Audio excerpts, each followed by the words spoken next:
திருமலையில ஸ்ரீனிவாசன் 10 நாள் பிரம்மோற்சவம் எப்படி கோலாகலமா நடத்திக்கிறானோ, இந்த நிலை திருப்பதி சன்னியாசி கிராமம் ஸ்ரீனிவாச பெருமாள் தீபாவளியை ஒட்டி 10 நாள் டோலோற்சவமாக முதல் நாள் முத்தங்கி சேவையுடன், இன்று 2ஆம் நாள் ஆச்சரியமாக சேஷ வாகனத்தின் மத்தியில் வைகுண்டநாதனாக ஸ்ரீதேவி பூதேவியோட நூதன புது வஸ்திரம் சாத்திண்டு, மஞ்சள் பட்டு திருவாபரணங்கள் வைர கிரீடம் சாத்திண்டு, சதுர்புஜங்களோட கத ஆயுதத்துடன் அற்புதமானது ஒரு அலங்காரம்.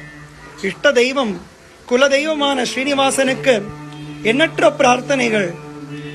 என்ன வேண்டினோமோ எல்லா காரியங்களும் ஜெயமாக. நம் ஸ்ரீனிவாசனுக்கு ஊஞ்சல் பிரார்த்தனை விசேஷம். எல்லோரும் பிரார்த்தனை பண்ணிண்டு ஒரு நாள் ஒரு அலங்காரம் சுவாமிய கண்ணனாக, ராமனாக, வேணுகோபாலனாக, குருவாயூரப்பனாக எம்பெருமான இந்த தீபாவளி ஊஞ்சல் உற்சவத்தில் தரிசனம் பண்ணலாம். ஓம் நமோ வெங்கடேஷாய.